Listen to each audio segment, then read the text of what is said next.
Imagine, picture this. You're a British soldier in 1914, wounded and trapped behind enemy lines during World War I.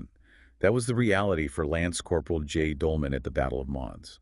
It's a scenario I think many of us can barely fathom. Right, you'd expect capture or worse. But in a twist of fate, a German soldier rescued him. It really highlights how war can be a confusing mix of brutality and compassion. For sure. So let's set the scene. It's August 1914, World War I has just begun, and Belgium, where our story takes place, becomes a key battleground. And the Battle of Mons, one of the first major clashes between British and German forces, was especially brutal. It was during this battle, Dolman's cavalry regiment was sent in as reinforcements, and as they charged, an artillery shell exploded nearby, knocking him unconscious. Leaving him for dead amidst the chaos. Exactly. Can you imagine waking up surrounded by your comrades only to see German soldiers approaching? It must have been a terrifying experience. And yet, instead of taking him prisoner, or worse, they carried him to a German hospital, saving his life. An act of mercy in the midst of such intense conflict. It makes you think about the individual choices people made, even within the larger context of war. Absolutely.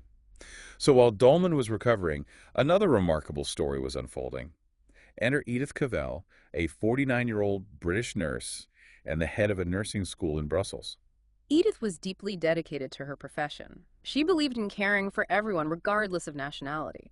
When the war broke out, she turned her school into a Red Cross hospital, treating both civilians and soldiers from both sides. So she was living out her principles in a very real way. And it was those principles that would lead her down a dangerous path.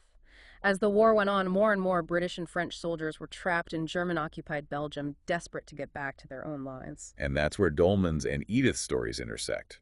Now fully recovered, he was determined to escape. It was an incredibly risky decision. Escaping meant navigating German patrols, checkpoints, and informants. One wrong move could mean capture or even death. It sounds like something straight out of a spy thriller. It was. But for men like Dolman, the desire for freedom was worth the risk. And luckily, he found his way to Edith in Brussels. And here's where things get really interesting. Edith wasn't just running a hospital, she was secretly part of the daring operation. She had joined a resistance network helping Allied soldiers escape. They provided shelter-forged documents and helped them cross the border into neutral Holland. So this wasn't just a few random acts of kindness, this was a well-organized effort. Exactly. And they were incredibly successful. Over several months, they helped hundreds of soldiers escape. Wow, that's incredible, but also incredibly dangerous. I can't imagine the constant fear of discovery, the need for absolute secrecy. It was a dangerous game for everyone involved, not just Edith and her nurses, but the guides, safe house owners, and the soldiers themselves. One slip-up could have been disastrous. Exactly. So how did they manage to pull it off for so long? It's a fascinating question. It is. So let's talk about how this network operated and how Dolman managed to escape with Edith's help. Well, that's where the story takes an even more dramatic turn. And that's what we'll explore next. So Dolman's escape.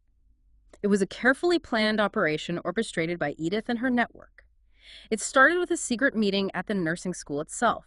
A place of healing used as a cover for resistance. That's ironic.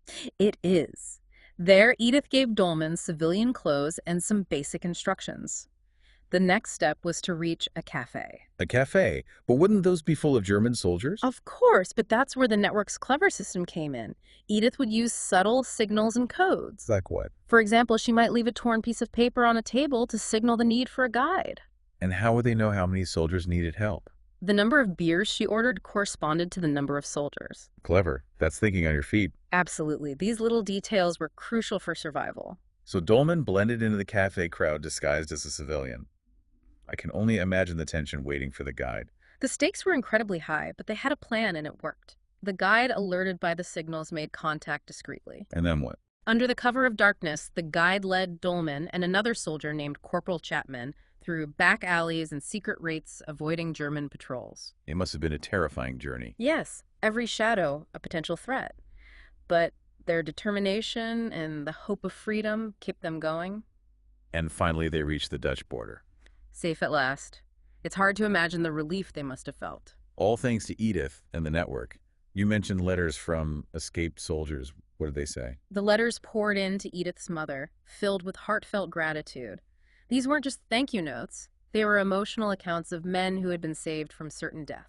It must have been incredible for her mother to read those, knowing her daughter had made such a difference. It must have been a source of both pride and worry, knowing the danger Edith was in. But sadly, these escapes couldn't continue forever. The Germans were getting suspicious. Of course they were. How could they not? They started increasing surveillance around places like the nursing school, even using spies disguised as construction workers. So Edith and her network were living under constant threat. There were close calls, too. Sometimes people claiming to be soldiers would show up, but without knowing the password. The password. It was a security measure to weed out German agents or informants. Edith turned away anyone she thought was suspicious, but it shows the pressure they were under. It must have been a constant worry, trying to tell friend from foe. And then on August 5th, 1915, Edith was arrested. The Germans stormed into the nursing school and took her away, charged with treason aiding the enemy. That's a serious charge. Did she try to deny it? No, Edith stayed true to herself and admitted helping the soldiers escape. She believed she was saving lives and saw no reason to lie. Wow, what incredible courage. But that didn't stop the Germans from putting her on trial. They were determined to make an example of her, especially since she was British. The trial was held at the Belgium House of Parliament. An odd setting for such a serious matter. It was a show trial, really. The outcome was pretty much predetermined.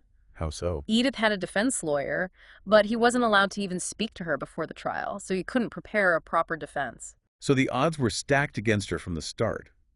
What was the atmosphere like during the trial? Tense. The grand chamber, with its gilded decorations and portraits of monarchs, was now occupied by stern German officers and judges. It must have been intimidating. The trial itself was short. The prosecutor, Dr. Edward Sturber, focused on the fact that Edith had broken German military law. And how did Edith respond? She remained calm and explained that her duty as a nurse and a Christian was to save lives. She argued that if she hadn't helped those men, they likely would have died. A powerful argument grounded in both her profession and her faith. Did she express any regret? Not at all. When asked about the network, she said their only goal was to do what they believed was right. She said her conscience was clear. She stood by her convictions. So what was the verdict? After a short deliberation, Dr. Sturber announced the sentences. Some received hard labor, but for Edith and 7 others who were seen as the leaders, the sentence was death. Death. That seems incredibly harsh. It was a shocking moment. Some prisoners fainted, others wept, but Edith remained composed. What incredible strength. But surely there were appeals attempts to overturn the sentence. Yes, there were frantic efforts to save Edith and the others. Appeals came from diplomats, humanitarian organizations, even individuals who had been helped by the network. And what about the British government? They did intervene, but cautiously. They were at war with Germany and didn't want to endanger other British prisoners. It must have been a difficult decision to make. It was. In the end, 6 of the death sentences were commuted, but not Edith's. The Germans were determined to make an example of her. Sadly, yes. And so, Edith Cavell faced her final days knowing her fate was sealed. So with her fate sealed, how did Edith spend those last few days? Did she find any peace? From what we know, she faced her execution with incredible strength. In her final days, she met with Reverend Sterling Gahan, the chaplain of her church in Brussels. It must have been an emotional time. They shared a last communion service, a moment of reflection and preparation. What did Reverend Gahan say about her state of mind? He said she was remarkably calm and at peace. She did express feelings of unworthiness, like many do when facing death, and sought forgiveness for any wrongs she may have committed. But she also maintained that her conscience was clear. She truly believed in what she had done.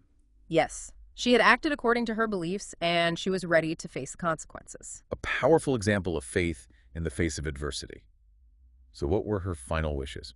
According to Reverend Gahan, Edith had one simple request. She wanted to be remembered as a nurse who tried to do her duty. Not as a martyr or a hero. No, she wanted her actions to speak for themselves. And they did. On the morning of October 12, 1915, Edith was taken to a shooting range outside Brussels. It must have been a somber occasion. Witnesses said she stood tall and composed as her sentence was read aloud. Dr. Sturber, the prosecutor, who had so relentlessly pursued her conviction, instructed the firing squad not to hesitate, saying that she was not a mother and her crimes were serious. That's a chilling detail. It really highlights the dehumanizing nature of war and the cruelty that can arise from conflict. So Edith Cavell was executed and buried in an unmarked grave. A final act of indignity. It was an attempt to erase her from history, but that attempt failed. Her story didn't end there. Her death sparked outrage and became a symbol of German brutality. Exactly. News of her execution spread quickly, fueled by a sense of injustice. Newspapers on both sides of the Atlantic portrayed her as a martyr. And her image was used to rally support for the war effort. Yes, posters with the slogan, "Remember Edith Cavell," appeared everywhere. It became a rallying cry. It's amazing how her story resonated with so many people. It speaks to the power of individual stories in times of conflict. People need symbols, narratives that give meaning to sacrifice and inspire action. And what about the impact on America? You mentioned they were still neutral at that time. Edith's story fueled anti-German sentiment in America and contributed to a growing sense that the Allies' cause was just spelly. It was widely reported in American newspapers and helped sway public opinion towards intervention. So one woman's act of courage had a ripple effect across continents. It's a reminder that individual actions can have far-reaching consequences. Edith Cavell became a symbol of resistance, compassion, and the strength of the human spirit. Her legacy continues to inspire us today. It challenges us to consider what we would be willing to risk to help others, even those we consider enemies. It's a powerful question. And if you're interested in learning more about Edith Cavell and the choices people made during wartime, there are many books, articles, and documentaries available. It's a story worth exploring. And if you enjoyed this deep dive, be sure to subscribe to The Deep Dive for more fascinating journeys into history and beyond. We'll be back soon with another episode exploring a new topic with the same level of depth and intrigue. Until then, keep exploring, keep questioning, and keep the spirit of Edith Cavell alive in your own lives.